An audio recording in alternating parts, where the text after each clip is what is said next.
नमस्कार। बिहार बोर्ड 2023 का एग्जाम आप चाहे इंटरमीडिएट में हो या फिर मैट्रिक में हो, काफी नजदीक आ रहा है। तो अब आपको ऐसे में तैयारी की होड़ लगी होगी, आपको उसके लिए फिक्र होती होगी। तो आपकी तैयारी अच्छी हो, आप अच्छे नंबर उठा सको, अच्छे स्कोर गेन कर सको, इसके लिए आपको अच्छे से तैयारी करनी पड़ेगी। और आप अच्छे से तभी तैयारी कर पाओगे जब आपको सिलेबस पता होगा कि आपको पढ़ना क्या है। तो आज हम लोग क्लास 12 के लिए फिजिक्स का बिहार बोर्ड 2023 एग्जाम के लिए फुल सिलेबस देखने जा रहे हैं। हम लोग उन सिलेबस की बातें नहीं करेंगे जो आपको गूगल पर मिलता है, क्योंकि गूगल पर आप जो कोई भी सिलेबस देखते हो या फिर आपके टीचर आपको जो कुछ भी सिलेबस लिखाते हैं वो बिल्कुल गलत है। मैं आज उस चीज को प्रूव कर दूंगा कि क्यों वो जो सिलेबस आपको गूगल पर दिखता है या फिर कोई दूसरा पर्सन आपको बतलाता है वो गलत है। अब 2022 का क्वेश्चन उठा करके देख लो, उसमें जो भी प्रॉपर चैप्टर से कितने मार्क्स का क्वेश्चन पूछा गया है, इसमें आपको डिफरेंस दिख जाएगा उस सिलेबस से जो आप गूगल पर देखते हो। तो चलिए हम लोग देखते हैं जल्दी जल्दी कि किस साल में किस चैप्टर से कितने स्कोर का पूछा गया है। तो हम लोग जनरली यदि फिजिक्स का क्लास 12 का सिलेबस गूगल पर सर्च करके देखते हैं तो हम लोगों को दिखाई देती है कि जैसे कि पहला चैप्टर इलेक्ट्रोस्टैटिक्स है, इसका 8 नंबर का ऐसे क्वेश्चन आते हैं। दूसरा करंट इलेक्ट्रिसिटी है, इससे जनरली 7 नंबर का क्वेश्चन पूछा था। इस प्रकार का सिलेबस आपको गूगल पर दिखेगा या फिर बहुत सारे लोग भी आपको बताएंगे। लेकिन जब 2022 में जाकर के आप देखोगे कि सिर्फ और सिर्फ स्थिर विद्युत्की से यानी कि पहले चैप्टर से कितने मार्क्स का पूछा गया है क्वेश्चन, तो आपको पता चलेगा कि टोटल 21 मार्क्स का यानी कि 21 नंबर का क्वेश्चन सिर्फ और सिर्फ इलेक्ट्रोस्टैटिक्स से आया हुआ है। कौन सा साल 2022 में।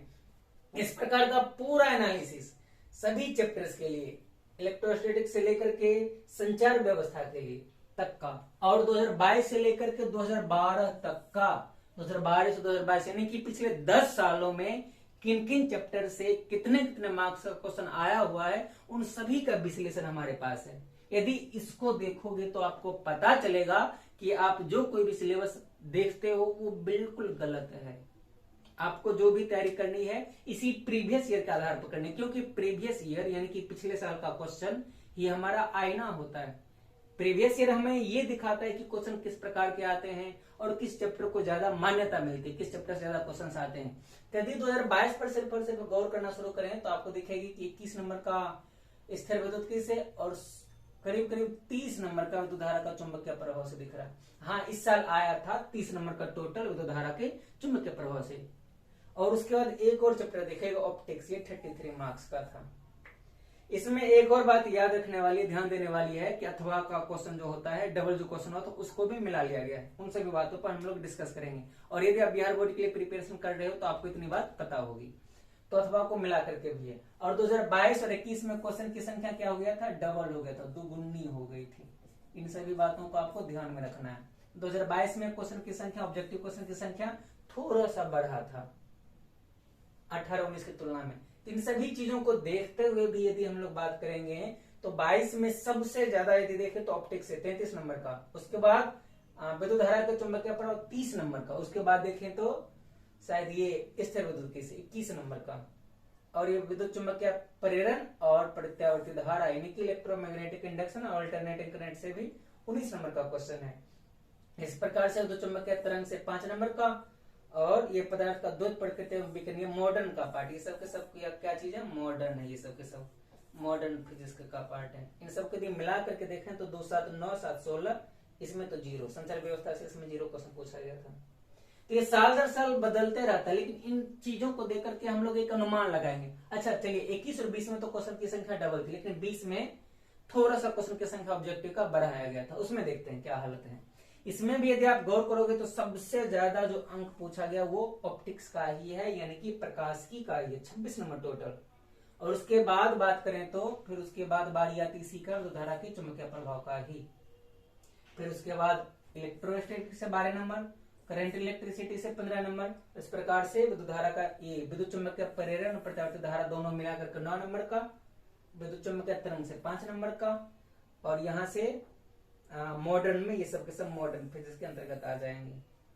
तो ये चीज आपको पीडीएफ में भी मिलेगी, यहाँ पर भी आप स्क्रीनशॉट कर सकते हो। आप पूरे साल देखो, यदि आप शुरू से अंत तक यानी 2012 से 2022 तक में देखोगे तो आपको पता चलेगा कि सबसे ज्यादा जो कीमत है वो इस एक चैप्टर की है। ऑप्टिक्स की इस एक चैप्टर की सबसे ज्यादा कीमत है, यानी कि इससे सबसे ज्यादा क्वेश्चन पूछे जाते हैं, यानी कि सबसे ज्यादा फोकस आपको इसी चैप्टर पे करना है। अब फोकस तो हमें हर एक चैप्टर पे करना है, हर एक चैप्टर पे पूरे सिलेबस पर फोकस करना है, लेकिन सबसे ज्यादा हम लोगों को इस पर फोकस करना है, क्योंकि जनरली इससे 2 5 मार्क्स का क्वेश्चन आ ही जाता है। यदि 2 5 मार्क्स का क्वेश्चन नहीं आए तो भी 1 5 मार्क्स का क्वेश्चन जरूर आता है। तो 5 नंबर का क्वेश्चन 1 मिल जाएगा और बाकी ऑब्जेक्टिव और 2 मार्क्स के क्वेश्चन भी मिलते हैं, क्योंकि बिहार बोर्ड में 3 ही प्रकार के क्वेश्चन आते हैं, 5 नंबर, 2 नंबर और 1 नंबर। क्लियर बात, 1 नंबर ऑब्जेक्टिव में। और उसके बाद यदि आपको कोई चैप्टर प्रीफर करना हो तो वो इलेक्ट्रोस्टैटिक्स ही ज्यादा बेटर रहेगा।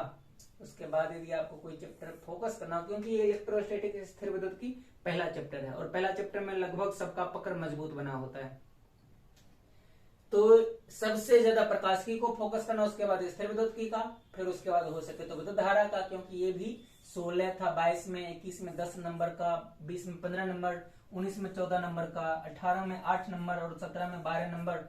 तो इसको देख करके कम से कम आपको ये तो जरूर विश्वास हो गया होगा कि जो भी सिलेबस आपको दिखती है वो बिल्कुल गलत है। तो इतना ही आपके लिए छोड़ करके जा रहे हैं, बाकी चीजें आप खुद से ये पीडीएफ डाउनलोड कीजिए और देखिए, डिस्क्रिप्शन बॉक्स में इसका पीडीएफ आपको मिलेगा। लेकिन यदि करना चाहें तो आप यहां से इसका स्क्रीनशॉट भी कर सकते हैं। तो ये चीजें देख करके आपको ये पता चलेगा कि कौन सी चैप्टर की अहमियत ज्यादा है, किस चैप्टर से किस साल में सबसे ज्यादा क्वेश्चन पूछा जाता है, और इसी आधार पर आप अपना तैयारी शुरू कर सकते हैं।